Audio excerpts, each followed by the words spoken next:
A continuación, se realizará el panel Retos y Perspectivas de la nueva Ley de Protección de Datos Personales en posesión de sujetos obligados de la Ciudad de México.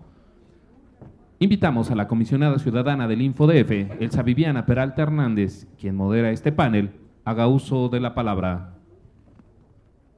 Muchas gracias. ¿Ya se oye?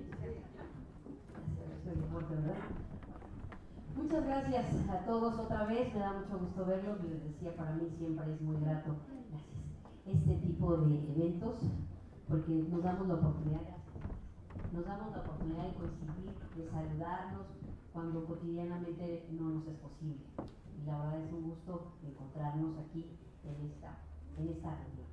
Y bueno, pues para dar comienzo, porque estoy segura que no me quieren escuchar a mí, quieren escuchar a quienes me acompañan en este panel, y que será muy, muy interesante, pues voy a presentar a los panelistas en una lectura inicial muy, muy breve de su reseña y su vasta experiencia profesional, que muchos de ustedes ya conocen en diferentes foros, que nos han acompañado, que hemos tenido también la oportunidad de verlos y de escucharlos con los diferentes temas. Y hoy particularmente vamos a hacer este análisis de los retos a los que nos enfrentamos con la implementación de esta ley, que como decíamos hace rato, pues ya falta que se publique y que ya estamos ansiosos por comenzar a aplicarla, ¿no? Entonces, pues me permito presentar en un orden meramente de organización. Ya ven, dijeron lo primero que dijeron, que había que apagar el celular, ¿no?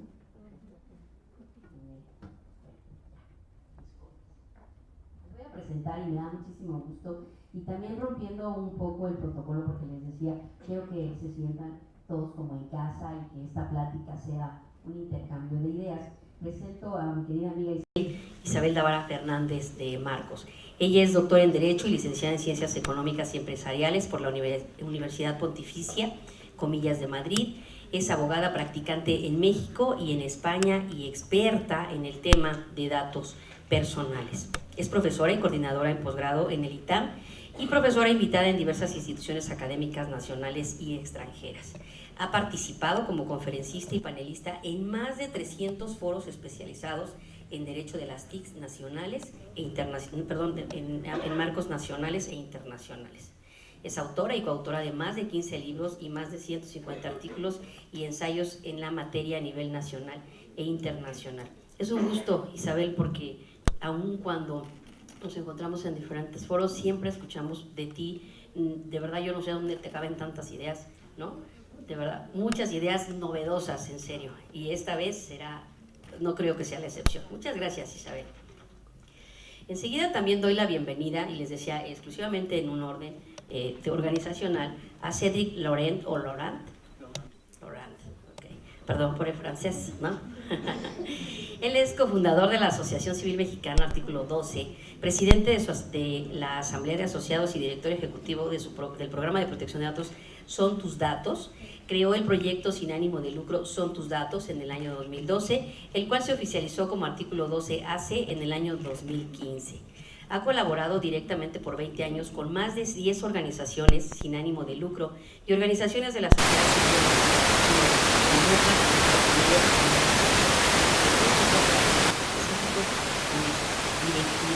También por más de 20 años ha trabajado como consultor, abogado e investigador de proyectos internacionales en áreas relacionadas con protección de datos personales, privacidad, derecho del Internet, comercio electrónico, telecomunicaciones, seguridad y gobernanza de la información para organizaciones internacionales, gobiernos, gremios, sector privado, ONGs, etc. También ha provisto de servicios jurídicos en asesorías con políticas públicas, capacitación, asistencia técnica e investigación.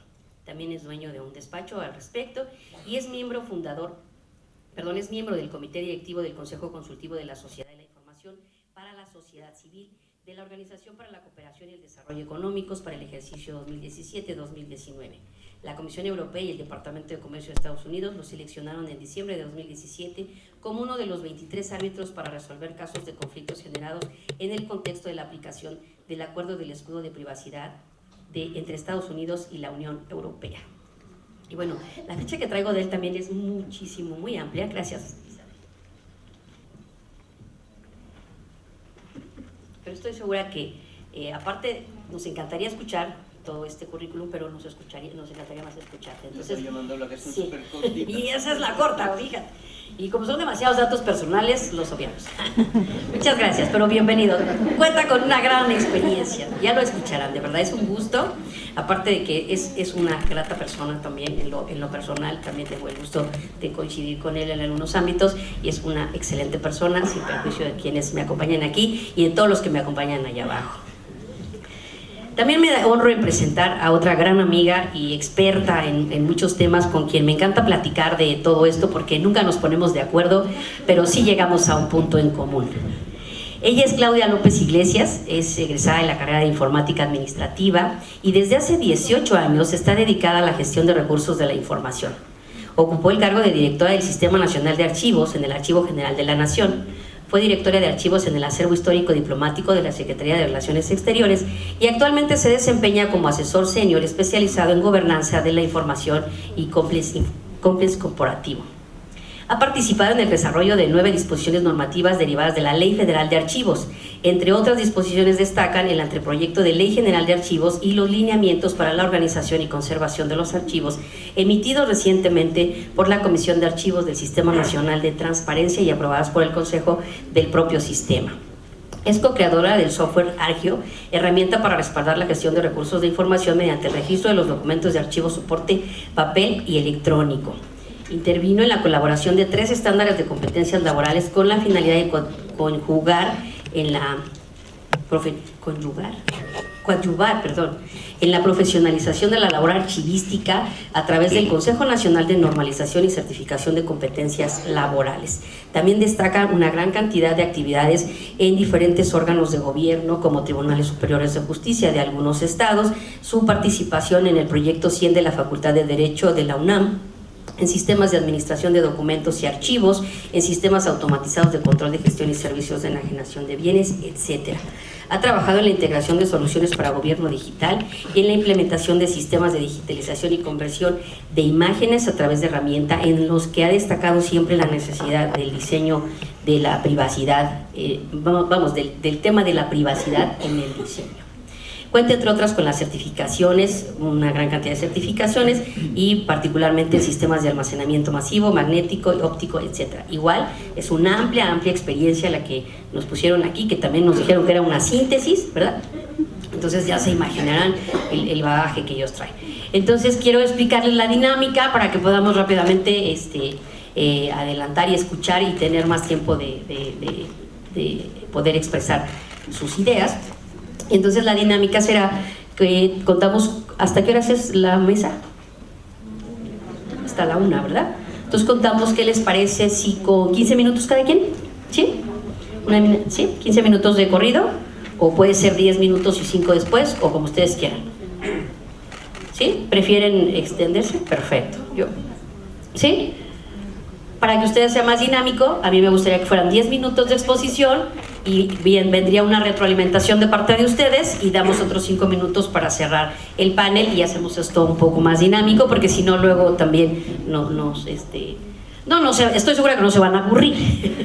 Segura estoy que no se van a aburrir, al contrario, pero así le damos un poquito de dinámica, y también a ustedes para que nos hagan llegar sus inquietudes, ¿no? Entendiendo la primera parte de lo que expongan, ¿de acuerdo? Entonces voy a poner una pequeña alarma que sonará, porque no tengo papelitos ni me gustan los papelitos. Entonces, en cuanto suene esa alarmita, quiere decir que ya nada más nos queda 1 minuto para concluir los primeros 10 minutos y después los otros 5, ¿sale? Y así yo no los interrumpo más. Cedo el uso de la palabra, no sin antes pedirles que les brinden un gran aplauso para que podamos escuchar aquí a nuestros compañeros. Muchas gracias y bienvenidos. Gracias. ¿Quién empieza primero? Sí, está Isabel en el programa. Sí, estoy rompiendo, ¿verdad? Es primero, en ese orden es primero Isabel, después Cedric y al final Claudia, ¿sale? Y en el mismo orden pasaremos después. Sí, muchas gracias. Gracias. Por favor, ahí. Bueno, muchas gracias, comisionada Saviana. Siempre es un honor estar con ustedes y contigo especialmente. Gracias al InfoDF por la invitación. De verdad, muy honrada. Voy a ver si esos 9 minutos no me catapultan. No sé, ¿alguien va a pasar las slides? De todas maneras, yo soy mala, gracias, prefiero, gracias, siguiendo las transparencias, pero cuando estaba haciendo la introducción, la magnífica introducción, la comisionada ha dicho, estamos ansiosos por empezar a aplicar esta ley.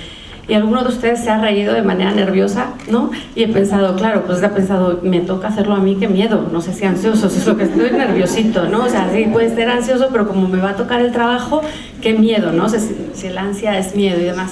Están bien los dos, hay que estar ansioso porque es una ley que protege un derecho fundamental de tercera generación, humano, que necesitamos, que nos pone a la vanguardia, pero sí están bien en tener miedo, porque esta ley es muy complicada de implementar. Es necesaria para salvaguardar no solo el derecho humano a protección de datos personales, que proviene de la libertad y la dignidad de la persona, sino como herramienta procesal para impedir la vulneración de otros derechos.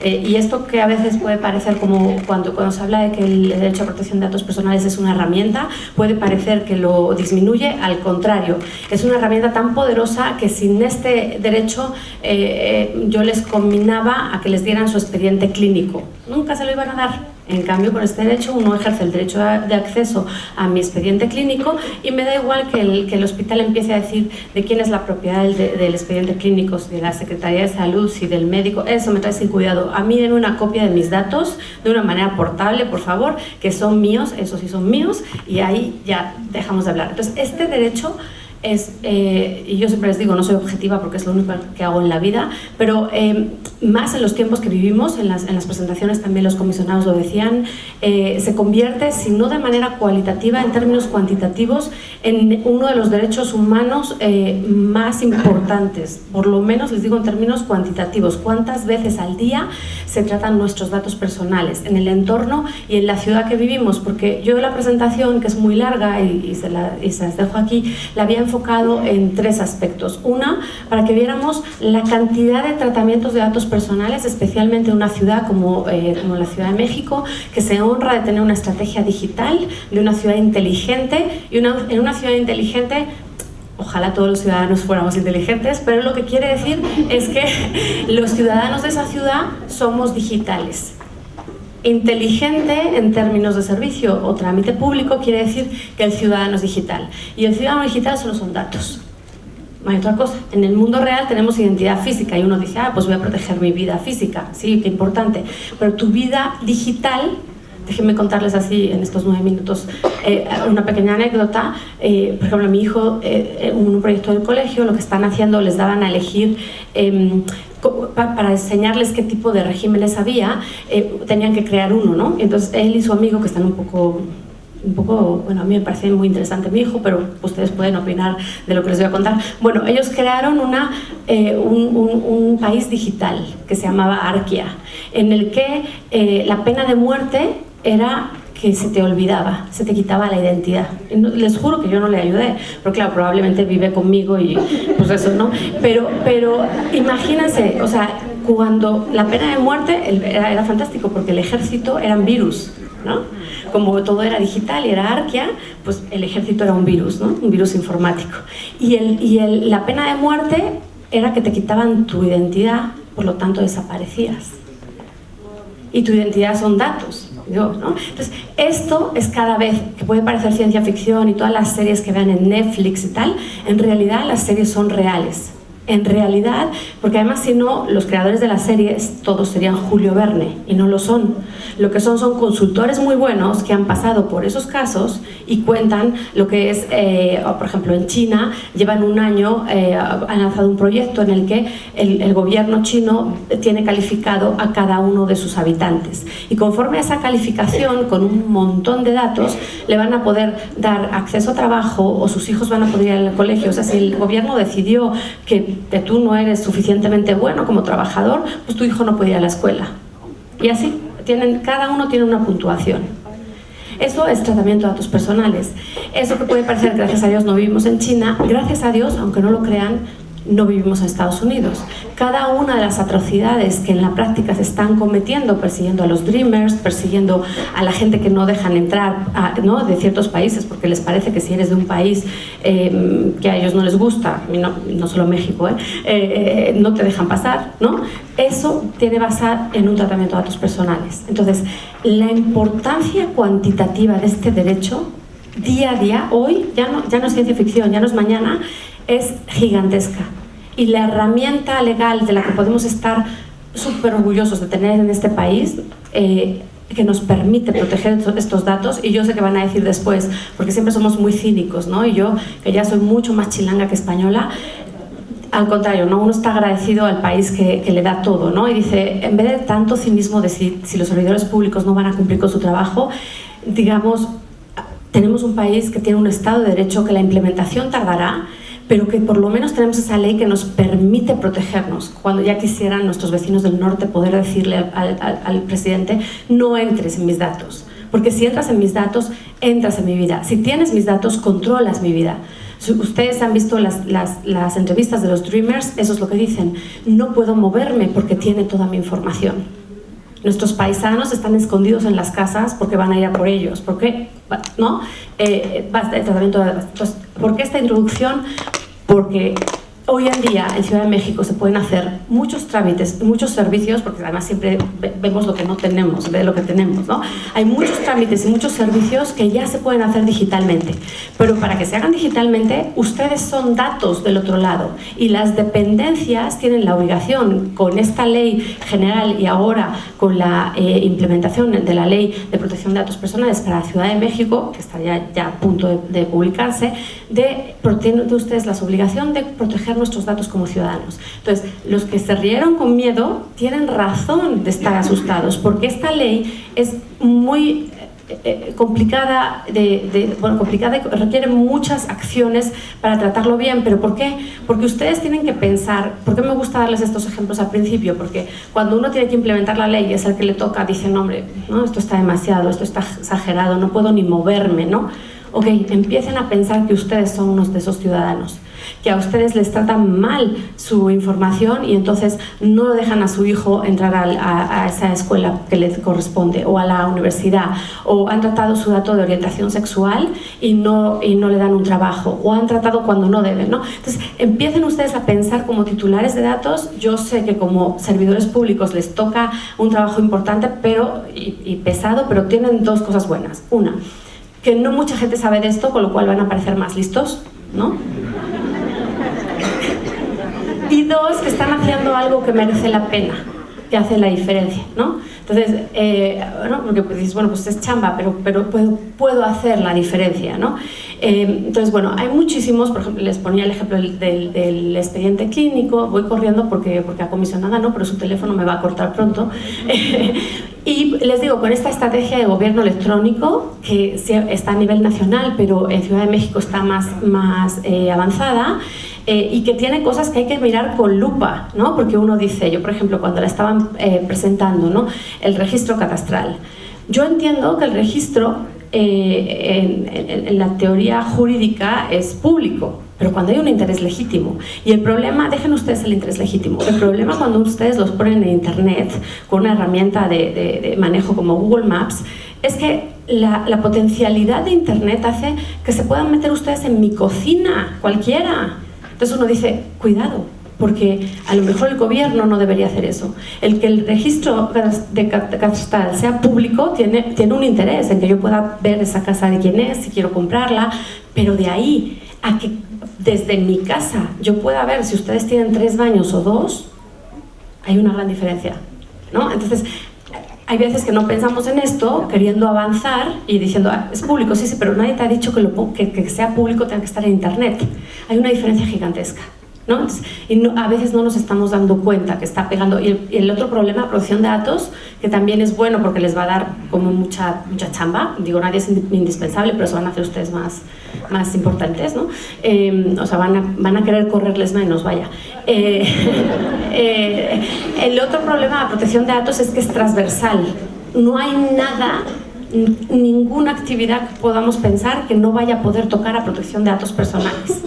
Entonces, no dices, yo estoy a salvo porque estoy en la dependencia de medio ambiente. No, porque si estás viendo que basura tiro en mi casa, la basura es mía.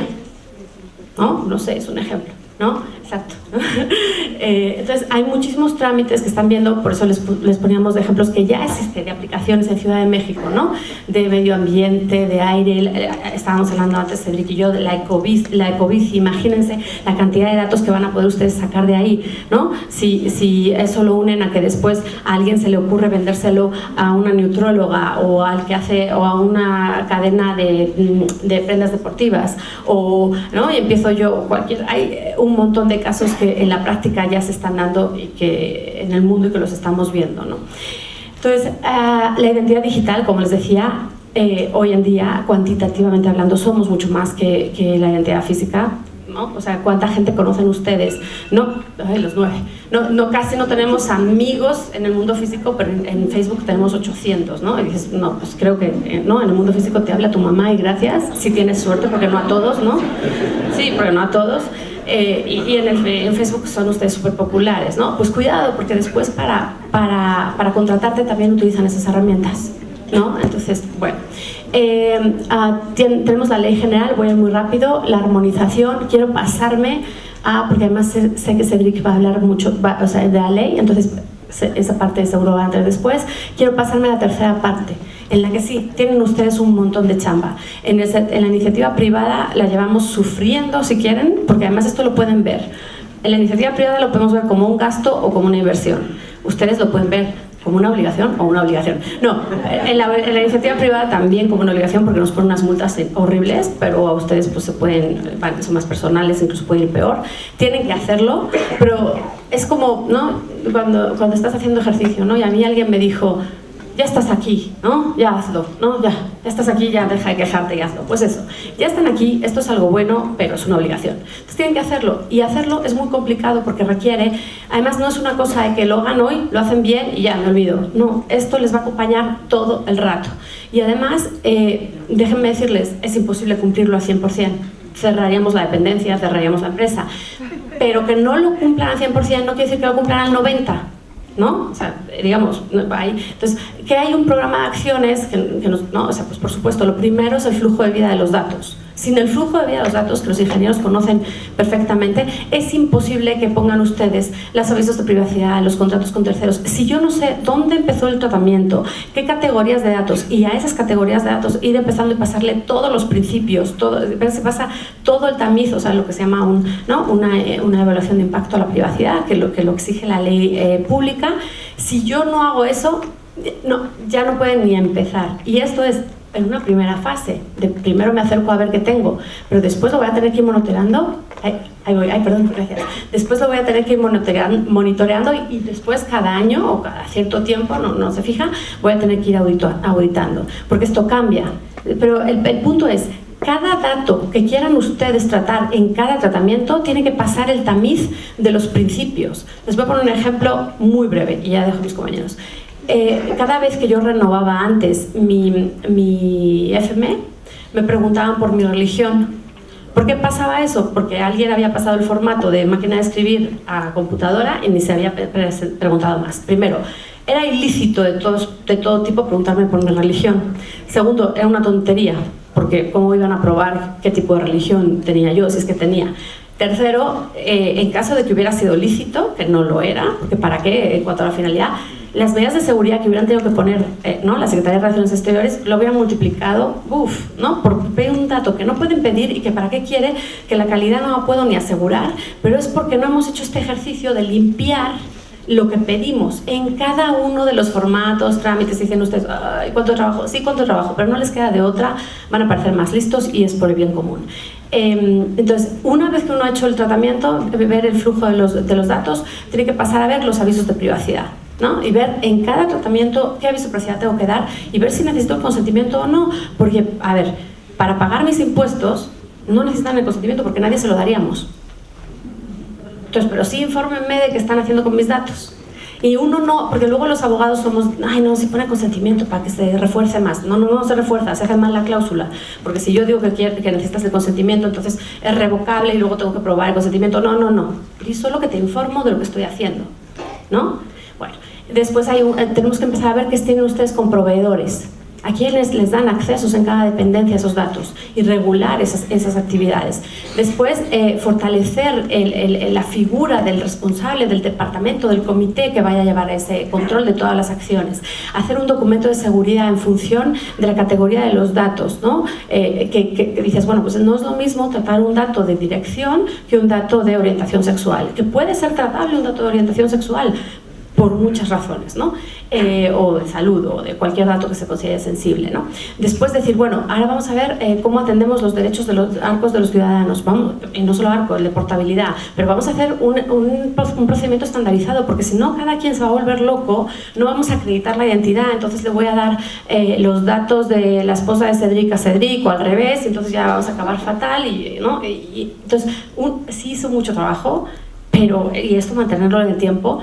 Pero no solo es que se pueda, es que se debe hacer, ¿no? Y todo eso para cada uno de los tratamientos que ustedes tengan en la cabeza. Los ejemplos que les he puesto es, piensen ustedes en los tratamientos como más típicos que estaban haciendo de siempre y los que ahora incorporan los trámites digitales, al final son los mismos, siempre, ¿no? Pero cada vez que haya un tratamiento de datos, que alguien pueda levantar la mano y decir, creo que aquí habría que pasar una evaluación de impacto a la privacidad.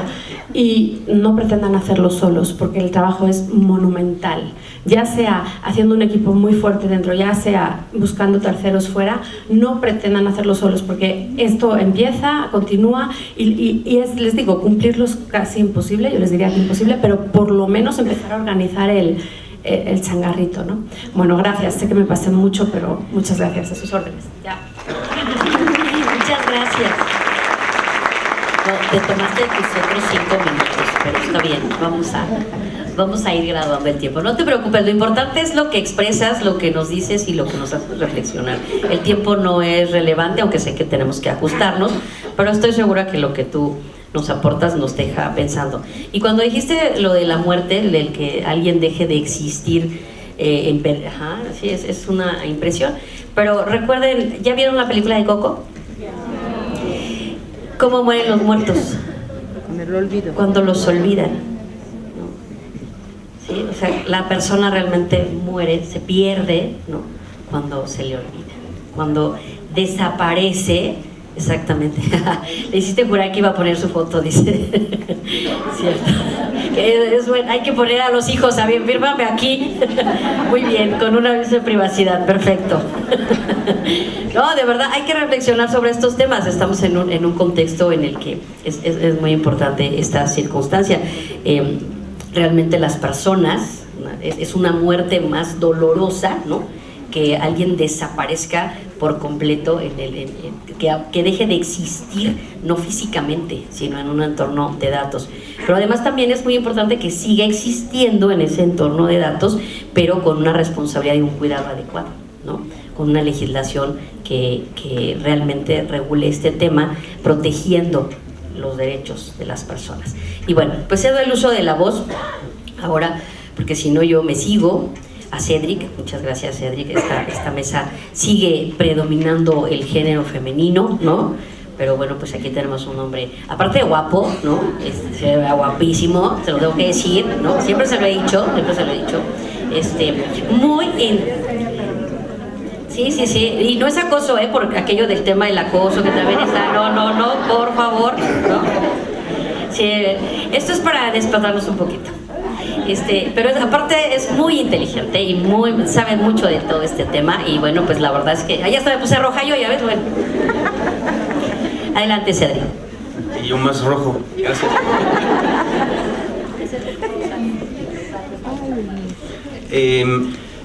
Yo les voy a contar 3 anécdotas para mostrarles la amplitud de los retos de esta ley de protección de datos en posesión de entidades públicas, sujetos obligados de la Ciudad de México.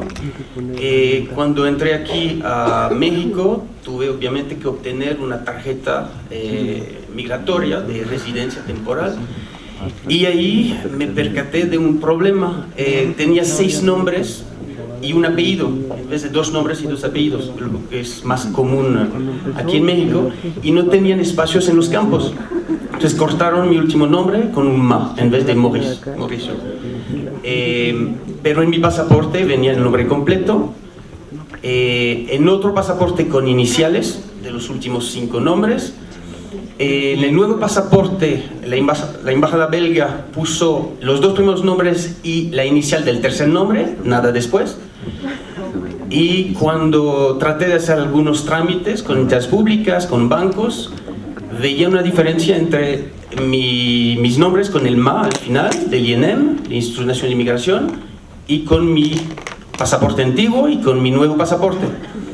Ahí es el reto de las entidades públicas de usar un documento, o de hacer más bien, no solo usar un documento, pero de hacer la relación entre 3 documentos que los 3 son válidos y que corresponden a la misma persona.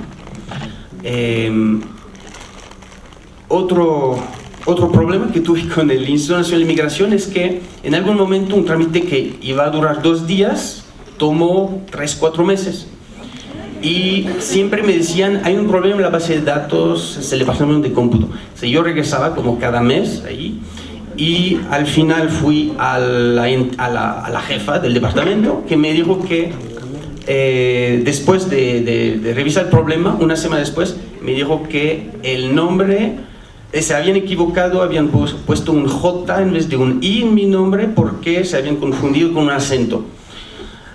Ahí la importancia en esta ley de poder acceder a su registro, a su expediente, y ahí me hubiera dado cuenta del error. Y a veces uno no sabe exactamente qué está pasando, uno está esperando. Y hay la importancia de poder, para la entidad pública, de poder efectivamente dar la posibilidad al titular de datos de acceder a sus datos, de rectificarlos. Entonces, algunos de los retos, y me voy a referir también a lo que dijo Isabel, es la importancia, más que en el sector privado, de que las entidades públicas protejan muy bien sus datos, porque con datos equivocados de las que dispondría una entidad pública, por ejemplo el SAT, depende su pago de impuestos, depende de la posibilidad de obtener, por ejemplo de Infonavit, un préstamo para su casa. Entonces no solamente es el sector privado que tiene obviamente que cumplir bien con la ley que es aplicable a ese sector, sino también de manera más aguda la importancia que el sector privado tiene que manejar bien nuestros datos.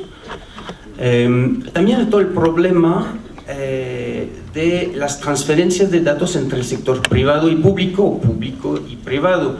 Un ejemplo es la ley que desde el 2013 obliga a las empresas de telecomunicaciones a recabar los metadatos.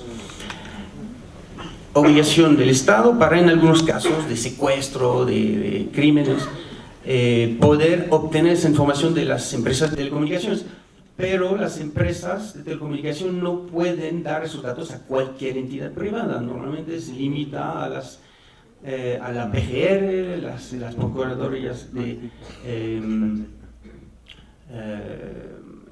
la República de cada estado y la Policía Federal. Y en muchos casos, empresas de telecom, para complacer a las autoridades, que a pesar de no tener la autoridad, si piden los datos, dan esos datos. Ahí, por ejemplo, el SAT o la Secretaría de Hacienda ha ido pidiendo datos a varias empresas de telecomunicaciones a pesar de no tener la autoridad. Ahí también, en esta ley, va a ser muy importante que las entidades cumplan con esa ley, no puedan recibir datos de las entidades privadas sin el fundamento legal. Cuando creé artículo 12 en el 2012 y que lo oficialicé con ese nombre en 2015, no existía todavía un marco regulatorio aplicable a la protección de datos en el sector público, aparte de una sección de la ley de transparencia, y entonces me enfoqué más que todo en los aspectos de cumplimiento de la ley que se aplica al sector privado. Ahora, obviamente, con esa ley se abre un nuevo campo muy fértil de hacer el trabajo de checar que la autoridad, el INAI, el InfoDF y las otras autoridades de protección de datos cumplan realmente con su papel. Y estaremos revisando ese papel como asociación civil, representando el interés del público, de cada uno de ustedes y nosotros como individuos, para verificar que hace bien su trabajo. Por ejemplo, en tema de las elecciones, es sujeto obligado de la ley general y de la ley general del distrito los partidos políticos. Ahí seguramente en las próximas semanas van a caer denuncias ante InfoDF, ante el Instituto Nacional Electoral, ante el INAI, por violación de la ley general a nivel federal y de la Ciudad de México. Y estaremos obviamente desde la sociedad civil atentos a ver cómo el INE, el INAI y InfoDF van a distribuirse las competencias. ¿Quién es competente? Vi un artículo ayer, creo que era el Universal, que pedía al comisionado presidente del INAI quién iba a ser competente. Y la respuesta era un poco clara, porque decía que era el INE, más que todo, pero en algunos casos iba a ser el INAI. No sé cuánto tiempo más tengo. Okay.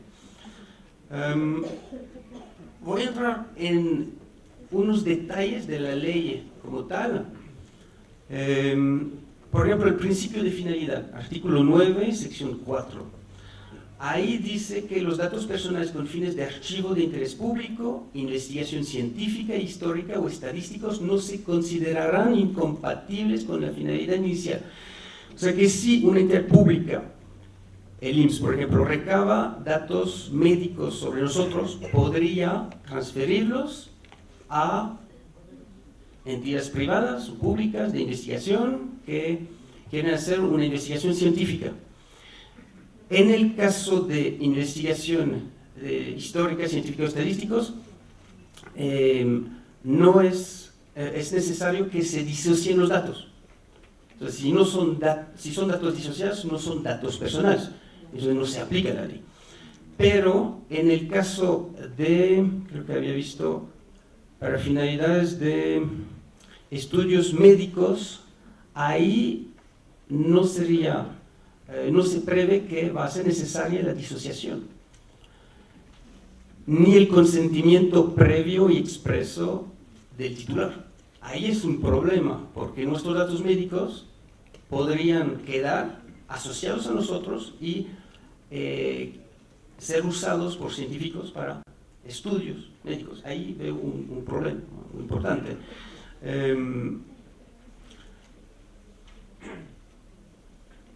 Aspecto positivo, aquí el artículo 18, por ejemplo,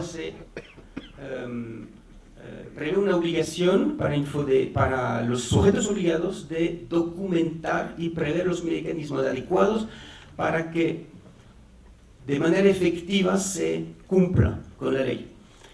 Esto es una tendencia a nivel internacional, en particular en relación al concepto de responsabilidad comprobada del Reglamento Europeo de Protección de Datos, que en vez de obligar a las entidades, las autoridades de protección de datos a registrar, a forzar el registro de todas las bases de datos, los sistemas de datos, por parte de las empresas, en ese caso, en Europa, establecen una serie de obligaciones de documentación para que, en caso de que haya una violación por parte de la empresa, puedan disminuir sus multas, mostrando que sí han implementado correctamente esos procedimientos de documentación. Entonces, yo doy la bienvenida a sus preguntas. Yo prefiero dejar el micrófono a nuestra colega para después contestar directamente sus preguntas. Tengo un montón de otros comentarios más específicos sobre la ley, pero si me dan después 5 o 10 minutos, puedo regresar a ese tema. Muchas gracias, Eric. Sí, la verdad es que hay muchas dudas. Una de las cosas que me llama la atención es el tema de los registros. Nosotros en la Ciudad de México sí hemos registrado nuestros sistemas de datos personales, y este tema para mí es muy importante porque nos ayuda también de la mano de transparencia a depurar trámites. Si ya una dependencia recaba para ciertos efectos determinada información, como por ejemplo la Dirección General de Profesiones, que concentra todo el tema de cédulas profesionales y tiene un registro al respecto y se ciñe a una serie de normatividad, todos los demás entes que requieran interactuar con esa base de datos ya no tendrán que estar requiriendo por otro lado ese documento. Ya saben a dónde pueden acudir para poder revisar en esa base de datos ese documento relacionado con esa cédula, ¿no? Entonces para mí sí es importante, porque yo creo en el tema de los registros, que también va muy de la mano con transparencia, nos ayuda a depurar como gobierno. El tema de los registros en el ámbito privado es complicado, ¿no? Pero en el tema público no. En el tema público tenemos muy definidas nuestras funciones y sí podemos generar registros y bases de datos muy específicas. El tema de la calidad de la información en esos casos tiene mucho que ver con nuestras funciones como gobierno, para definir qué es lo que vamos a pedir, para qué lo vamos a pedir, y que no andemos pidiendo, por ejemplo, como decía Isabel, en el caso del trámite, además un trámite laico, que te estén pidiendo, en un país laico, que te estén pidiendo qué religión profesas, ¿no? Entonces sí es un tema que debemos de analizar. En la Ciudad de México sí continúa en la ley el tema de mantener las bases de datos, de llevar un control, y además de que haya las visitas de verificación, que ya las teníamos en la ley que está ahorita vigente, porque es importante llevar una supervisión de esto para efectos también de depurar, y decía, ir de la mano de transparencia. Pero bueno, en el ámbito nacional, federal, el tema, en el caso de los registros, no coincide con nosotros. Cuando yo insisto por experiencia, en la Ciudad de México el tema de los registros ha dejado una buena experiencia. Entonces creo que es algo que deberíamos de reflexionar al tema. Hay quien dice, no, el tema de los registros no, porque es tanto como tener control sobre las personas, ¿no? Pues sí, tienes control, pero hay que cuidar esas bases de datos, porque de todas maneras tienes control, pero no controlan las bases de datos, por eso se roban las del INE y por eso se roban las de todos lados, ¿no? Entonces es una manera de tener control, creo yo, en el tema de gobierno, que es muy delicado también el tema de gobierno. Pero bueno, no me extiendo. Y sobre este tema lo quise también usar como preámbulo, porque es algo que discutimos mucho mi querida Claudia y yo, ¿verdad? Entonces, pues te cedo el uso de la voz sin mayor preámbulo. Muchísimas gracias al InfoDF, a los comisionados, y me siento un poquito apabullada con estos ponentes, con una gran claridad de un hilo conductor que tienen sobre el tema del manejo y el dominio. Y generalmente me toca jugar un poco de rol de ponchaglobos. A mí me toca jugar, ¿por qué? Por la profesión que tengo, por el manejo de información y desde la trinchera que me ha tocado trabajar. Si me pueden apoyar con el video que solicité, voy a comenzar con un video, y para contextualizar de lo que estamos hablando. Estamos hablando de políticas públicas de primer mundo, de leyes que realmente México se caracteriza por tener un andamiaje legal de muy alta calidad. Pero ¿qué pasa cuando tenemos que pasar a la implementación de estas políticas públicas? ¿Cuál es nuestra realidad? Somos un país, y a lo mejor se va a oír muy mal, pero somos un país con leyes de primer mundo, siendo un país, pues de alguna manera mesurados, siendo un país de renta media. Y sí me gustaría que vieran este video, y por qué lo estoy diciendo. A mí me ha tocado trabajar en las entrañas de la Administración Pública Federal y de los 3 niveles y los 3 poderes de gobierno, tanto en el ámbito del sector privado como servidor público. Por favor, si me pueden apoyar.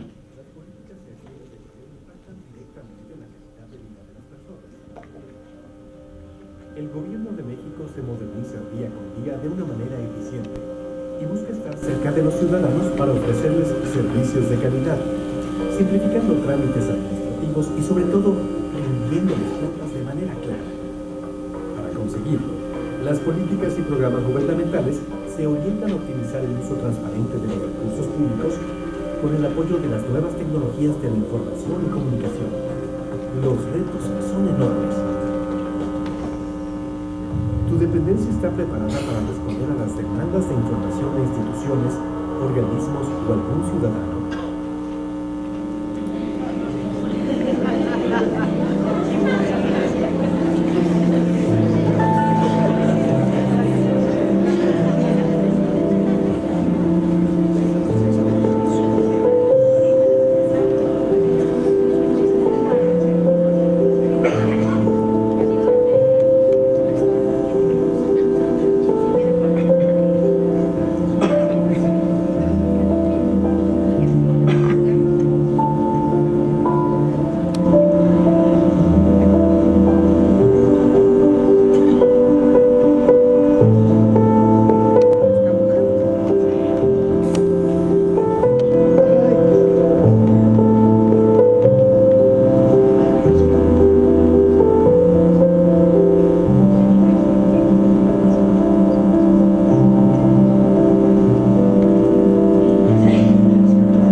Con determinación y con una nueva visión hacia el futuro. Un indicador inequívoco de la calidad de una administración es la calidad de sus archivos. Estos son la expresión material más clara y el más firme sustento de su actuación.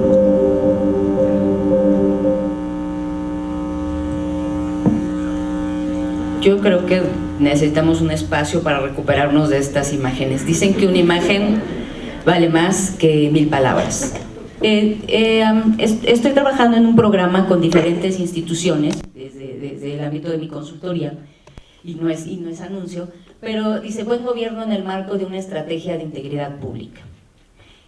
Miren, todas las reformas que se dieron a partir de las observaciones que la OCDE nos dio para ser un país más competitivo, entrar a una economía de mercado y dar mayor confianza a los ciudadanos, y si no es que también a los que vienen a invertir en nuestro país, se instalaron una serie de políticas y estas reformas estructurales han impactado de manera importante a todos los que son los poderes del Estado, porque nos está replanteando una nueva forma de trabajar, de romper paradigmas, de entender realmente que no tenemos que reinventar este país cada 3 años o cada 6 años, dependiendo del ámbito de competencia de los que estemos hablando, si son estados, si son municipios o si es la misma federación. Estamos hablando que este rompimiento de paradigmas nos está llevando a cambiar nuestras instituciones y a repensar nuestras formas de trabajo. Estamos hablando de que tenemos que hacer algo que se llama institucionalidad. Parte de la institucionalidad habla de formalizar los procesos que se llevan a cabo dentro de las instituciones en el contexto de nuestro marco legal. Es decir, como decía Isabel, se hacía la broma también, los ciudadanos dicen que lo que no está escrito lo podemos hacer, pero los servidores públicos no. Trabajamos en este cuadrito, en este contexto, en nuestro ámbito de competencia. Y sí es cierto, estas leyes son una gran oportunidad para poder garantizar derechos, pero las casas no se construyen desde el techo. Había una directora de archivo yucateca que decía que estas leyes se hicieron como poner los bueyes atrás de la carreta, valga la expresión. Y es porque se quiere transparencia, se quiere acceso a la información y se quiere protección de datos, cuando el back office, como dirían nuestros amigos de estrategia digital, es este desastre. Cuando tenemos que no conocemos bien nuestros procesos y procedimientos, o que los tenemos documentados pero que no están actualizados. Los documentos y la información siguen a los procesos, no es al revés. Para que esto se dé, no es que las reformas estructurales estén mal, no es que este plan, de verdad, cuando yo analicé el Plan Nacional de Desarrollo, yo me entusiasmé muchísimo. Me pareció este Lego muy interesante de cómo estaba armado. ¿Por qué? Porque estas reformas estructurales no nada más ponían a un ente de la transparencia como agente coordinador, sino habla coordinador interinstitucional, porque tenía que dialogar con el ente especialista en archivos. Los servicios de información por experiencia en la administración pública, por excelencia, están en los archivos. También hablaba de que tenía que estar inmerso en la Auditoría Superior de la Federación. No nada más es la danza de los números y contar cuántos centavos se gastaron, sino cuál fue todo el proceso que llevó a gastar esos centavos y esos pesos, ¿no? Y otra más importante, al ente que manejaba las estadísticas a nivel nacional. Pero ¿qué pasa cuando los datos no concuerdan entre dos instituciones del sector público, ¿no? Se dio el caso de Coneval, en esta medición de la pobreza, y que el INEGI lo medía de una manera y Coneval de otra. ¿Qué pasa con la credibilidad de esa información? Se dice que estamos en la identidad digital. Sí, yo estoy de acuerdo, pero ¿qué creen? El uso de papel no ha disminuido. En 5 años ha aumentado 10 veces más el uso de papel, ¿sí? Y aparte de eso tenemos 2.5, voy a checar el dato aquí porque sí es una cantidad impresionante, de 4 trillones de bytes, ¿no? Que se genera en el ámbito digital. Y un dato interesante es que este es el flujo de información que se está manejando.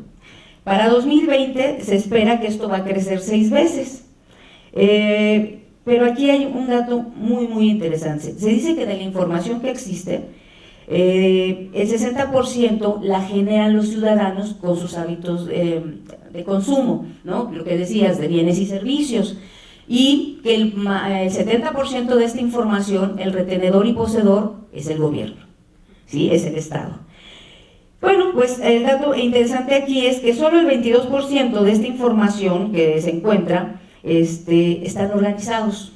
El 78% no sabemos qué son porque es información desestructurada. ¿Qué quiere decir esto? Que está video, audio, ¿no? En mensajes de chat, en Facebook, ¿no?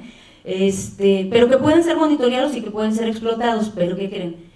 Ahora se ha abaratado el costo de almacenaje en la nube, pero el costo de procesamiento es terriblemente alto, tanto para el sector público como para el sector privado, porque no hay una lógica de organización ni hay institucionalidad. ¿Qué quiere decir? Que los procesos y procedimientos no están formalizados. Y si están formalizados, están simulados. ¿Sí? Y bueno, el 5% de lo que tenemos solo es analizado. También hay una estadística muy interesante que dice que cuando los trámites o cuando llenamos un formulario con datos personales dentro de lo que es Internet, el 60% de los usuarios miente. Por lo tanto, estamos hablando que hay algo que llaman datos sucios. Estos datos sucios se podría decir que el 25% de la información puede ser falsa. Entonces nos encontramos en un panorama un poco complicado, ¿no? Por el cual, ¿qué es lo que tenemos que hacer? Si estas reformas estructurales están hablando que tenemos un sistema nacional de transparencia, un sistema nacional de archivos y un sistema que realmente de manera expresa no se decanta como el Sistema Nacional Anticorrupción dentro de la Constitución, sino ahí fue pegado por el tema de lo que es los recursos públicos y lo que es la rendición de cuentas. Pero bueno, el eje articulador se plantea en los sistemas de información, ¿sí? Ahí entra una parte muy importante de lo que se está haciendo con ambientes de control del sistema COSO, que estamos hablando ahorita, ¿qué tiene que ver el sistema COSO aquí? Que habla de, hay que diagramar los procesos institucionales, hay que entender cuál es el marco jurídico en lo que estamos actuando. Si sabemos qué hacemos, para qué nacimos y por qué lo hacemos, sabemos perfectamente nuestro ámbito de competencia. Pero ¿qué es lo que pasa? Ahora que yo he estado analizando varias leyes, a mí me tocó hacer todo el análisis de los 32 estados, de quienes tenían leyes o reglamentos o lineamientos o algún documento normativo en materia de archivos y de gestión documental. Y bueno, se hizo este análisis comparativo, pero también lo tuvimos que cruzar con información que tenía que ver con la transparencia, y luego se suma la protección de los datos. Pero lo que nosotros hicimos fue ir un poquito más allá. lo que nosotros tratamos de ver era cómo estaban generados estos ambientes de control, si las instituciones entendían bien cuál era su misión y visión, y de ahí cuál era su marco normativo. ¿Por qué es importante para nosotros saber eso? En la archivística hay algo que se llama principio de procedencia y orden original. ¿Eso qué quiere decir? No es otra cosa que decir quién es tu sujeto productor, qué hace y por qué lo hace y qué faculta para hacerlo. Entonces hicimos esta tarea y este análisis, y lo que nos dimos cuenta que el principal problema no tenía que ver con archivos ni tenía que ver con la protección de datos, tenía que ver en la forma de gobierno, es un tema de gestión pública. Se dictan las leyes, pero está el andamiaje legal, pero no se da el dinero, ni la infraestructura, ni la capacitación para poder implementar esta política pública. Y entonces llegamos a la cultura del cumplimiento, cumplo y miento, ¿no?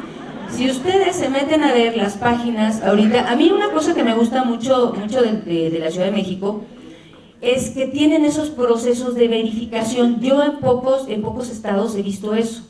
Tienen sus matrices de verificación de cumplimiento de requisitos, pero también entra una problemática, que al no haber buena definición en las normatividades, parecería que la transparencia se está metiendo en el ámbito de competencia de los archivos, y entonces empiezan los celos, y entonces ya no se empieza a hacer nada, ¿no?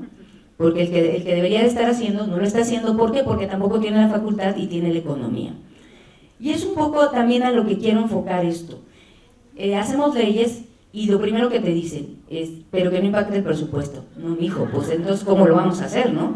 O sea, porque tenemos que capacitar a la gente, tenemos que habilitar los espacios, tenemos que preparar a la institución, porque lo más difícil es la cultura del cambio en las personas. Convencer a alguien el por qué se tiene que cambiar los procesos y procedimientos de cómo venimos haciéndolo, pues sí hemos funcionado, ahí está la información. Ustedes vieron cómo están sus datos personales. Yo les puedo decir muchos de los archivos que no debería de hacerlo, pero muchos de los archivos son del SAT, son de Relaciones Exteriores y son del sector salud, lo que ustedes vieron ahí. A nosotros nos preocupaba muchísimo que se pide información, como lo dice Viviana, que tiene que ver con actas de nacimiento, con comprobantes de domicilio, ¿sí? Y ahí están. Y entonces no hay una valoración del ciclo de vida, no del dato, porque el dato para mí no es nada. Digo, en la informática un set de datos hace información, pero la información en sí es el conjunto, ¿no?, de toda esa información que yo puedo ir entrelazando y la consecución de toda esa historia del asunto y la tramitología. Y ahí está toda esa información.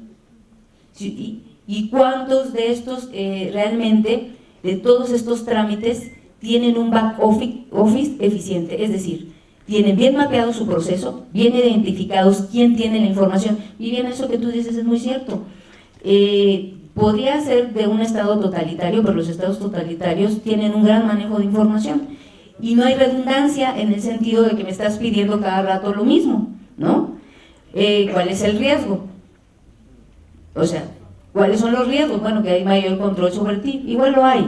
¿Qué se los voy a decir? Estaba impresionada ahora que fui a una empresa que me pidió que evaluara una herramienta informática, porque estaban, el compliance corporativo está muy enfocado al sector financiero, que ahora se está trasladando, que se llama cumplimiento normativo, ambiente de control y control interno, dentro de la administración pública.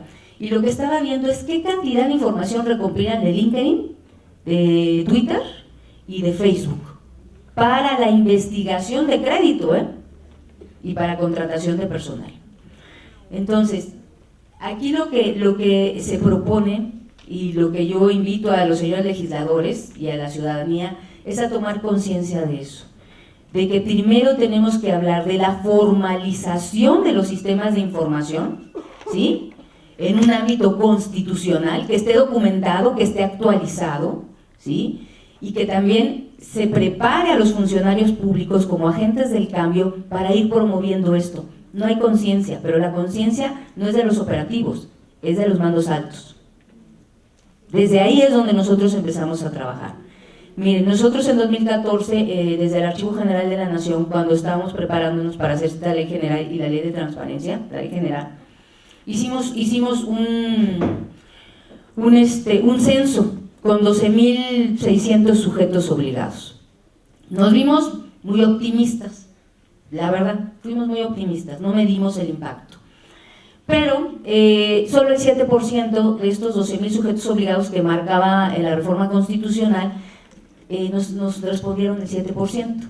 El indicador fue muy bajo, pero también manifiesta algo esa cifra, la falta de interés, porque no ven a los archivos como sistemas de información, ven a las bases de datos, pero en sí los archivos ven a todo el sistema institucional, no importa el soporte en el que se encuentre, si sea físico o en papel, hay una metodología y una alineación normativa, es decir, quién eres, qué haces, por qué lo haces, qué te faculta para hacerlo y cómo estás dejando evidencia de todo eso.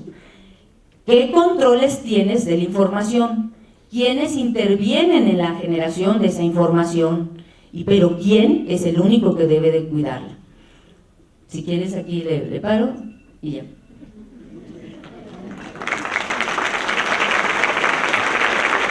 Perdóname que te haya cortado, pero ya te había dado un poquito más de tiempecito y es con la finalidad también de llevar aquí un equilibrio con los demás ponentes, pero no, de verdad que insisto, ¿verdad que está uno picado?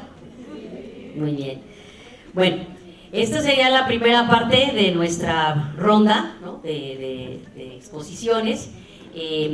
Tenemos todavía tiempecito, ¿verdad? ¿Es hasta la 1?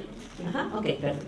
Entonces podemos darles los 5 minutos. Tú desde luego tienes un poquito más de tiempo que las compañeras, pero desde luego que tratemos nada más para efectos, desgraciadamente, de los tiempos, de ajustarnos, pero insisto, lo que hay que decir es lo que importa, más que el tiempo. Entonces, aquí tengo una pregunta. Desde luego, si alguien quiere dar continuidad a lo que estaba exponiendo, por favor lo puede hacer, pero también les decía, la siguiente ronda se aperturaba con una serie de preguntas que nos hicieron llegar, y como nos están siguiendo por aquello de los datos personales, por Facebook Live, entonces, bueno, pues alguien ya nos hizo llegar una pregunta. Sí nos dio su nombre, pero no lo voy a mencionar, solo diré la pregunta. Y es en este sentido, aunque insisto, si alguien la quiere contestar, viene abierta, lo puede hacer, sin perjuicio también de que en el lapso de 5 minutos pueda dar continuidad a lo que quiera agregar a su exposición, ¿sí? Aquí pregunta esta persona, dice, ¿las pseudoasociaciones civiles ligadas a partidos políticos, cuando te piden copia de tu INE para un apoyo y luego resulta que ya eres afiliado, ¿están violando la ley de protección de datos personales? Esa es la pregunta. ¿Y cuál sería la sanción por usar esos datos sin autorización? Aquí dejo la pregunta, insisto, si alguien quiere contestarla en los próximos 5. ¿Alguien más tiene alguna preguntita? ¿No? Bueno, háganosla llegar, por favor. Yo preferiría, perdón, que sea por escrito, porque si no, después agotamos en el micrófono el tiempo de los expositores. Entonces, por favor, háganos llegar sus preguntitas y daremos otro minutito más, ¿sí? Sí, por favor. Sí. Voy a ceder por democracia, me dice Isabel, que le demos a Cedric más minutos para que nos dé continuidad, y si también quieres contestar esta pregunta y en el inter llegan más, pues damos esa continuidad. Sí, por favor, Cedric, te cedemos el uso de la voz. Sí, si una asociación civil pide datos a alguien y después los transfiere a un partido político, pues obviamente sí constituiría una violación de la ley y sería sancionado.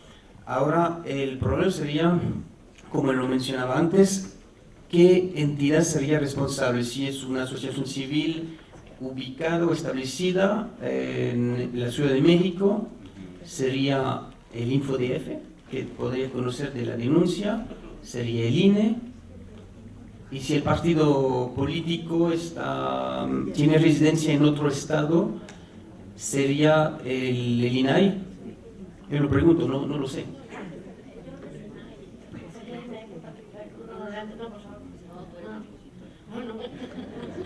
No, pero yo creo que sería el INAI porque no importa el ámbito territorial, sino que se sujeta a la ley de particulares y entonces estaría sujeta al partido político, luego veríamos, ¿no? Porque también por recibirlos, como decías tú antes con el ejemplo de telecomunicaciones, o sea, no solo está mal el que lo da, sino el que lo recibe, ¿no?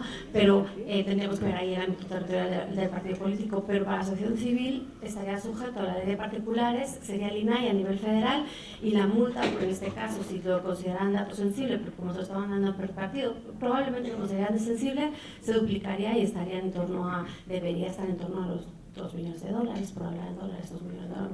Si se probara, si se hiciera bien, si, ¿no? Pero sería el INAI, yo creo. Sí, hablando en el entorno de nuestra ley, que todavía no está publicada, sí remite, en el caso de los partidos políticos, a un tema del INAI, ¿no? Y de asociaciones, pues desde luego son la ley de protección de datos personales en poder de particulares la que regularía. Pero bueno, aquí es donde entra también un ámbito muy interesante que hay que analizar, las competencias. Dependiendo de qué se trate y a qué se refiere el tratamiento de datos personales, habrá competencia del órgano electoral, habrá competencia de los órganos protectores de datos personales, puede darse una competencia concurrente si se trata de alguien de gobierno local que esté involucrado, si está involucrado en el tema de partidos. O sea, aquí hay un tema competencial muy interesante que atendiendo, dice por ahí, voy a traer una frase que refiere mucho el maestro Mucio, que dice, cada caso es un caso, ¿no? Entonces, cada circunstancia tendrá que ser analizada de manera específica, ¿no? Pero en términos generales, atendiendo a la pregunta que nos hicieron, me parece que esa sería a grandes rasgos la respuesta. Pero continuamos, Edri, por favor, gracias. Pero aquí, en este caso, supongo que el partido político se volvería responsable del tratamiento y en ese caso se aplicaría... Sí, ¿de quién se va a sancionar?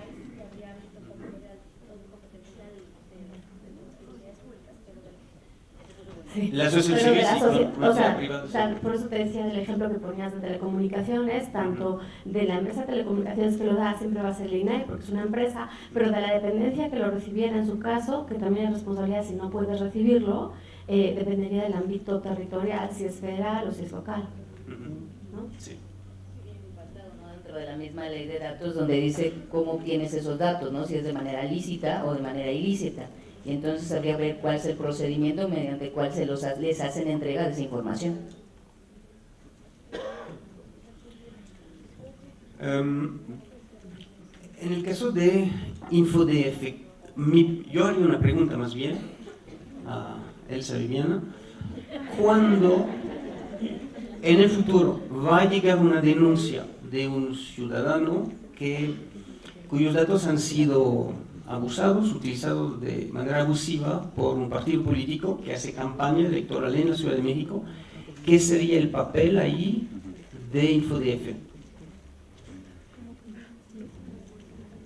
Mira, vuelvo a repetir, habría que analizar las circunstancias en la cuestión de la recabación y demás para poder determinar el tema de la competencia, ¿no? Igual, insisto, hay faltas que podemos nosotros determinar que sí se presume una violación a la normatividad, pero igual y no nos corresponde sancionar, el Info no sanciona. Entonces tendría que ver de quién es competencia para dar vista, ya sea a los órganos respectivos electorales o en su caso, si es un tema que amerite sanciones por parte del INAI, pues tendrá que canalizarse. El papel del Info, en este caso, así en esencia, sería analizar la probable violación a la ley, si está, insisto, dentro de su ámbito competencial de acuerdo con esta ley, y también canalizar para efectos de sanciones a la autoridad que corresponda. Ese sería en un principio en términos generales, pero digo, habría que analizar cada caso dependiendo de cómo se presente. Y qué bueno que lo traes a la mesa, porque en un contexto electoral al que nos estamos enfrentando en este año, tú bien lo dijiste hace rato, habrá muchos supuestos en este sentido. Nada menos ayer escuchaba las declaraciones del comisionado presidente del INAI en la inauguración del evento coorganizado con ellos el día de ayer, que decía que México se ha vuelto un paraíso de las bases de datos sustraídas, ¿no? O sea, el tema de las bases de datos en México y sobre todo en poder de gobierno es un tema muy vulnerable. Están siendo vulneradas las bases de datos de una manera impresionante. Entonces, el tema electoral en este contexto es uno de los que está corriendo más riesgo. La vulnerabilidad de esta información, ya hemos sabido de casos en los que se ha documentado que les han sustraído las bases de datos a partidos políticos en específico. Hasta yo me metí el tiempo. Hay supuestos en los que se han vulnerado las bases de datos a partidos políticos en específico, tanto los que operan a nivel local como a las dirigencias nacionales, y también ha habido supuestos en los que al propio INE le han, bueno, por decirlo así, hackeado sus bases de datos de todos nosotros. Entonces, es un tema muy peligroso, es un tema que sí hay que definir muy bien competencias, pero sobre todo el tema de sanciones. Si el tema de sanciones está muy penado y muy con cantidades elevadas en el ámbito para los sujetos del ámbito privado, me parece que en el tema de gobierno, y que ahí es donde entra otra vez la anticorrupción, que está así cojito, ¿no? Ahí debe de haber sanciones muy, muy altas en el tratamiento de datos personales por todo lo que implican. Y esa parte por ahí anda también medio endeble. Acuérdense que como gobierno tenemos doble responsabilidad. Respondemos por lo que el Estado está dejando de hacer por conducto de nosotros. Y en este tema es algo delicado. Y por otro lado hay un tema también de un daño a terceros, que se puede traducir en 3 tipos de responsabilidades, hasta económica, y esa parte está suelta. Lástima que no pudo venir una de las personalidades que nos acompañaron en la mañana. La magistrada Zulema Mosley trae un procedimiento muy interesante en una tesis doctoral que ella nos comentaba que está proponiendo realmente que haya en el gobierno, porque eso no viene en el contexto anticorrupción, un esquema realmente de sanciones que pueda resarcir los daños que el gobierno hace. No hay realmente una respuesta en ese sentido. Y no se trata de que nos estén dando de catarrazos como servidores públicos, se trata realmente de hacer conciencia de lo que estamos manejando todos los días en nuestra gestión pública, y lo que estamos manejando es la vida de todos ustedes. Es la vida de todos ustedes. Entonces, si no ponemos cuidado en esto, se vulneran no solo la vida de cada uno de ustedes, sino muchos otros derechos y muchas otras condiciones que de verdad son de ponerse a pensar, y eso como gobierno no se debe de hacer. Si estamos siendo muy estrictos con la iniciativa privada, también debemos ser el doble de estrictos con el Estado, que está obligado a protegernos, ¿no? Entonces creo yo que, bueno, ya hice una ponencia, ya ves, te dije que no me dieras el micrófono, te cedo, te toca otra vez. Gracias. Otro tema que sobre el que hemos trabajado en artículo 12, la asociación civil, es el tema de las vulneraciones de datos personales y su notificación. Por el momento nos hemos enfocado más que todo en el sector privado, pero pronto, porque ya hemos publicado una encuesta que averigua el estado de preparación de las empresas privadas en cuanto a la notificación de esas vulneraciones. Pronto lo haremos para el sector público. Y ahí en la ley, en los artículos 30, 31, 2 y 3, viene la obligación del sujeto obligado, de la entidad de gobierno, de notificar su vulneración. No solamente a InfoDF, sino también al titular. Pero no hay ningún lineamiento, ningún detalle sobre cómo, en qué circunstancias y bajo qué criterios se tendría que hacer. Al contrario, en la ley que se aplica al sector privado, viene el criterio de que se tiene que notificar, la empresa privada tiene que notificar al INAI si es una vulneración que afecta de manera significativa los derechos morales o patrimoniales del titular. Pero en el caso del sector público no hay nada.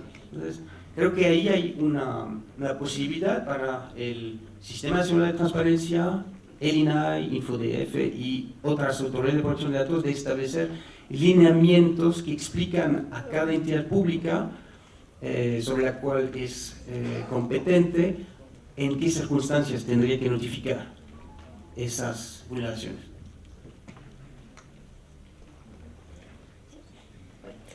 Tengo otras 3 preguntas. Es una para mí que contestaré rapidísimo, que cuando se publicará esta nueva ley para la Ciudad de México, la verdad lo ignoro, no tengo el dato, ¿no?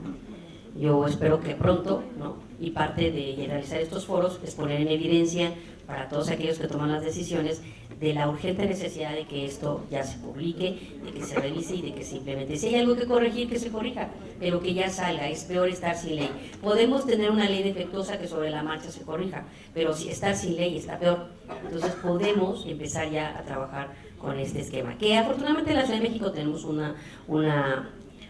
bueno, ya tenemos que aplicar la ley general, ¿no? Entonces, por lo pronto, pues bueno, no estamos así como que tan desamparados, pero podríamos estar mejor con nuestra propia ley. Que dicho sea de paso, pues la Ciudad de México, y esto es gracias a ustedes, a todos los que nos acompañan, tiene un gran avance en materia de protección de datos personales en poder de sujetos obligados. Ya tenemos experiencia al respecto y bueno, pues una de las cosas que yo agregaría en este panel de retos es ese, que los retos para nosotros, si bien es cierto, como dijeron hace rato, la cara de sorpresa y de miedo de cada uno por todo lo que viene no puede evitarse, también es cierto que experiencia tenemos y tenemos mucha, entonces eso nos va a fortalecer para poder sacarla adelante. Y finalmente me preguntan ¿qué acompañamiento habrá para los sujetos obligados? Pues desde luego el instituto siempre se ha caracterizado por implementar un programa de capacitación, un programa para poder revisar, ya tenemos los lineamientos para el tema de las verificaciones, de hecho ya algunos de ustedes ya se vieron con base en la ley anterior visitados para realizar algunas verificaciones, tenemos una serie de lineamientos que ya emitió el Sistema Nacional de Transparencia en materia de protección de datos personales, acaban de aprobarse lo de la portabilidad, lo del aviso de privacidad, en fin, hay mucho ya para implementar con base en lo que ha estado sacando el Sistema Nacional de Transparencia por conducto de la Comisión de Protección de Datos Personales que integro y que hasta recientemente también llevaba a cabo la Secretaría Técnica de la misma. Entonces yo creo que hay mucho que podemos hacer, pero que tenemos ya las herramientas. Eso es por lo que hace a la pregunta que me hicieron a mí, ¿no? Y ahora, por lo que hace a otra pregunta, hay una de manera directa para Claudia y dice: ¿qué estrategias implementar y en promedio cuánto presupuesto se tendría que invertir para fortalecer a la protección de datos personales? ¿Y cuál es el nuevo perfil del funcionario público para garantizar el cumplimiento de la ley? Esa es para Claudia, pero si alguien la desea también contestar, puede hacerlo. Y la otra es... No, está bien, puede usted decir lo que quiera, que hay libertad de expresión. ¿Cuál es la visión o perspectiva en la procuración e impartición de justicia en la Ley de Datos Personales de la CDMX y en la Ley de Archivos? Esa está buena. Dice, ¿cuál es la visión o perspectiva en la procuración e impartición de justicia en la Ley de Datos Personales de la CDMX y en la Ley de Archivos de la Ciudad de México? Bien, vamos por orden. Lo primero, el perfil y los montos. Cada sujeto obligado, cada dependencia o entidad, de acuerdo a su tamaño y a complejidad, serían costos diferentes. Todo lo que tiene que ver en la gestión documental no está cuantificado, porque si ustedes se fijan, no hay un espacio exprofeso para archivo, nadie lo considera. Siempre cuando se mandan a hacer nuevos edificios o se mudan, nunca se considera eso, ¿no? Generalmente pues tenemos espacios que vamos acondicionando en nuestras áreas. Entonces sí debería ser, ustedes tienen dentro de su ley, que está desde 2008, y hay unos lineamientos que también sacó para la organización de los archivos, que sacó el Info en 2007, si no me equivoco, a raíz de la publicación de su ley de transparencia. Bueno, y ahí habla que tienes que tener espacios adecuados, bueno, y eso es muy subjetivo. Tiene uno que ser de alguna manera un poquito más específico cuando se hacen las disposiciones normativas. Queda claro que la ley te dice qué hay que hacer, ¿no? Y las disposiciones secundarias te dicen el cómo hay que hacerlo. No le estoy dando vueltas a esto porque yo les voy a decir, hay instituciones, de las más grandes. Nosotros teníamos, les decíamos, en el área donde yo estaba, en la dirección del Sistema Nacional de Archivos, ahí autorizábamos las bajas documentales. Y yo les puedo decir que por resguardo de información, por ejemplo, Lotería Nacional y algunas otras, más o menos hacían un gasto, porque es gasto, de lo que era almacenamiento de información, que no sabían si servía o no, de alrededor de 2 millones de pesos al año. Si hubiera hecho un buen análisis de lo que era esto del estudio institucional y de las necesidades de archivo, a eso iba con los lineamientos. Hay un plan de desarrollo archivístico, que así se llama en la Ciudad de México, y en la ley federal y en la ley general, en el proyecto habla de un plan anual de desarrollo archivístico. Y no es otra cosa más que dimensionar los recursos materiales, financieros, espacio, tecnología que se requiere, pero no existe la figura. ¿Quién debería ser esa figura? Bueno, la ley establece que debe ser un perfil que tenga conocimiento de archivo o que conozca de ciencias de la información. No se cumple. ¿Por qué? Porque generalmente, como se dice que debe de ser un ámbito directivo o mando jerárquico, entonces lo ponen generalmente a los oficiales mayores, y los oficiales mayores a su vez pues dicen que el perro manda al gato y el gato manda su cola. Entonces las áreas de archivo no existen, no hay un espacio definido orgánico, no existen dentro del organigrama. Es un espacio de servicios generales, pero como si fuera de limpieza, de almacenaje. ¿Sí me explico? Entonces tiene que empezar a cambiar esa cultura y ese paradigma. Yo ahora que estuve haciendo el análisis de su ley de datos, de la de transparencia, y el proyecto de, bueno, lo que está funcionando como su ley de archivos, no funciona, y es un poco, a lo mejor cerrando este círculo, lo que yo decía. Tiene que haber institucionalidad. ¿Quién tiene que ver los temas de institucionalidad y todo lo que son procesos y procedimientos? Bueno, hasta donde tengo entendido, la Contraloría, la que lleva toda esa parte de monitoreo, ¿no? El desempeño, junto con la parte de archivo, que en una parte aquí en la Ciudad de México la lleva el Oficialía Mayor, y por otro lado, creo que es la Secretaría de Cultura con el Archivo Histórico. Entonces no hay una lógica, o no hay una comunicación, ni hay una integración, ¿no? No hay un ente que se formalice en materia de archivos dentro de la Ciudad de México. Y eso complica las garantías que deben de ser resguardadas de la protección de datos dentro de las dependencias y entidades.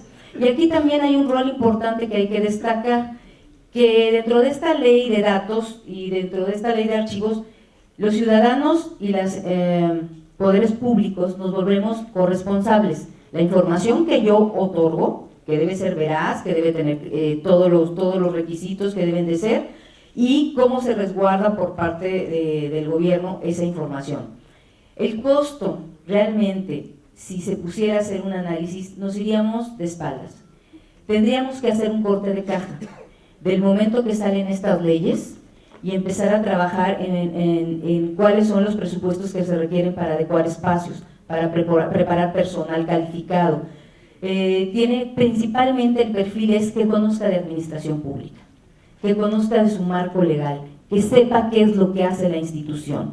Los archivistas lo que hacen es entender la institución, ¿sí? Es saber de procesos técnicos, de organización, de descripción, pero la parte más importante es el conocimiento del contexto en el que se desenvuelve el servidor público. Si yo no conozco qué hago y qué hace mi institución, difícilmente podré tener una valoración adecuada de lo que se tiene que guardar y lo que no. Y eso no corresponde solamente a un archivista, corresponde a todo un grupo de alta dirección de los entes públicos que debe determinar qué valores tiene esa información para la institución, qué trascendencia tiene el tenerlos o no tenerlos y qué riesgos tiene todo esto. Les digo, sería atrevido decir cuánto dinero se necesita por institución, porque cada una tiene diferentes niveles de madurez. Se supone que las leyes generales están planteando ser homogéneos dentro de la heterogeneidad, y es bien complicado. ¿Por qué? Porque estamos a diferentes velocidades, los municipios, los estados, ¿no? Y la federación. Y bueno, no sé si quede contestada la pregunta. Bueno, tenemos otra pregunta, si gustas contestarla, por favor. Sí, gracias, comisionada. Me pasaba la comisionada la de cuál es la visión, perspectiva en la Procuración en partición de justicia de la ley de datos, personales de la Ciudad de México y en la ley de archivos. Podría contestarla tan rápido como la anterior contestaba la comisionada. Yo estudié con jesuitas y me decía, usted conteste, siempre depende, que es muy jesuítico y siempre queda bien, ¿no? Bueno, pues poco eso, ¿no? Pero, porque cuando hablamos de procuración e impartición de justicia, hablamos de versiones públicas, hablamos de datos personales en averiguaciones previas, porque esto de que nos enseñen la foto de los apresados antes de que hayan sido juzgados, tiene que terminar. Tiene que terminar.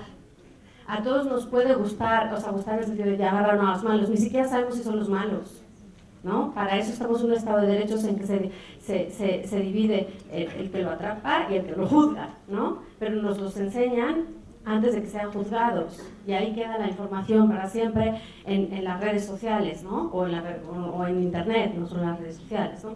Pero estamos hablando también que en estos ámbitos de impartición de justicia, la verdad es que sí hay excepciones. O sea, primero, la protección de datos personales no es un derecho absoluto porque ninguno lo es. O sea, aunque me vean así defenderlo a capa y espada, porque sí pienso que es muy importante, pero no es absoluto, ¿no? Hay que ponerlo en conjunción con otros derechos. Y en el ámbito, especialmente de impartición de justicia y de procuración de justicia, pues hay limitaciones, ¿no? Hay excepciones, es decir, las dependencias pueden hacer cosas con los datos, pueden tener autorización, legitimación para tratarlo, que era lo que estábamos hablando antes, cuando la comisionada y cuando Clau hablaban, ¿no?, de por qué una dependencia puede hacerlo, porque está legitimada por el uso, por sus competencias. Esa palabra legitimación no existe en el sector privado, porque las empresas no estamos legitimadas para nada, tenemos que probar si podemos tratarlos o no, pero las dependencias, por su función social y pública, están legitimadas para una finalidad, y por eso el consentimiento en el sector público muchas veces está más exceptuado, ¿no? Entonces, les digo, depende en la impartición, en la procuración de justicia, pero por eso esto, decía Clau que ella planchadora de globos, yo también a veces me caracterizo por ser vista como amargadilla en este sentido, porque sí tienen ustedes mucho trabajo, tenemos todos mucho trabajo, y hay que ver caso por caso y decir cuándo un dato personal puede tratarse o no, y en el ámbito de la procuración de justicia es un ámbito muy específico en el que puede haber unas excepciones muy particulares, pero excepciones no es campo libre, es decir, no porque uno esté en el sistema ¿no? Como acusado, su información se puede tratar libremente, ¿no? Sí, no pierdes tus derechos, acuérdate, ¿no? Sí. No, pues ustedes son ponchaglobos, quién sabe cómo me dirán a mí con las patadas que luego doy, ¿verdad? Pero bueno. Adelante, por favor, tenemos una pregunta para Cedric. Sí, la pregunta es: la Ley General de Protección de Datos Personales en posesión de sujetos obligados señala que si en el ámbito local no se genera su propia ley armonizada con la ley general, debemos acatar la ley general y la ley local y la ley local solo aplica de manera supletoria. Consideran que en la Ciudad de México estamos en falta desde hace 6 meses, ya que seguimos usando la ley local de protección de datos personales. Sí, es el caso, por las disposiciones transitorias de la ley general, se prevé que las entidades federativas, como la Ciudad de México, tiene que haber legislado su ley local antes del 26 de julio del año 2017.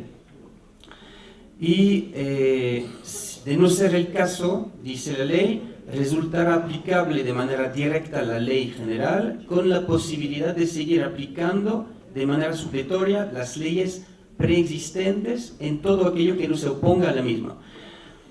O sea, la ley actual, aplicable a las autoridades públicas de la Ciudad de México, sigue vigente, pero cada disposición de la ley general que contradiga lo que dice esa ley será aplicable. Y también dice que dentro de un año, o sea, mañana, el InfoDF tendrá que haber emitido los lineamientos a los que se refiere en la ley general. Y los sujetos obligados tienen hasta el 26 de julio de este año para implementar en sus procedimientos esa ley general de la Ciudad de México. Pues muy bien, ya nos estamos pasando el tiempo y yo creo que, insisto, la mesa ha sido muy enriquecedora, espero que ustedes opinen lo mismo. Yo daría ya por concluidas entonces las intervenciones y nada más me resta decirles que complementando lo que comentó Cedric, que efectivamente, hay un tema que se llama omisión legislativa, entonces habría que analizar hasta dónde puede cumplir el órgano legislativo o a quién le corresponde, en este caso, la publicación o determinar las circunstancias por las cuales no se ha publicado la ley. Y bueno, tanto como huérfanos, les decía, no estamos en materia de ley, porque tenemos, y de archivos tampoco. Entonces sí tenemos normatividad. Yo les recomiendo que revisen la normatividad que está emitiendo el Sistema Nacional de Transparencia en materia de datos. De hecho, ahorita, en materia de archivos, los lineamientos que emite el Sistema Nacional de Transparencia, aprobados por el Consejo, son nuestra ley, ¿no? Son los que están rigiendo para esta organización. En el tema de datos también ya generamos una gran cantidad de información, de lineamientos que una vez aprobados por el Consejo ya nos obligan a todos a nivel nacional. Entonces hay que remitirnos a esa normatividad para poder aplicar lo conducente, sin perjuicio de que, bueno, les decía, en el caso de nosotros, la ley anterior, que sigamos aplicando de manera armónica con la general, pues nos ayuda mucho porque nuestra ley estaba bien, no estaba mal. Entonces, pues si la seguimos complementando, pues igual que no la publiquen, ¿no? Porque nos va muy bien, pero no, eso no lo he dicho, por favor, edítenlo. Y ya con esto me despido, como dirían los mariachis. Muchas gracias, ha sido un gusto moderar esta mesa. Espero de verdad, como les decíamos al principio, que haya sido muy enriquecedor. Y no se vayan, tenemos un pequeño receso para que puedan tomarse un cafecito, un tentempié, y regresamos con una excelente exposición también en el tema que sigue. Ahorita nos vamos a... Un aplauso, por favor.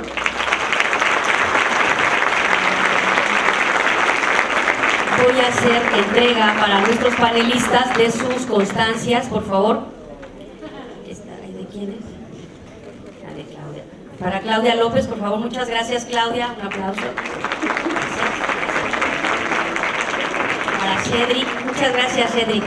Gracias. Un pequeño detalle para un tequilita mañana viernes, ¿no? Hasta mañana, porque hoy tenemos mucho que trabajar. Por favor, gracias.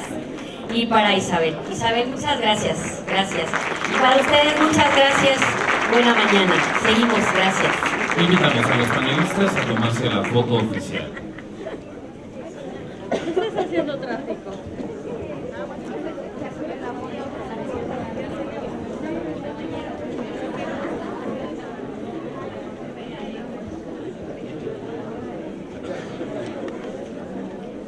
Despidámoslos con un fuerte aplauso.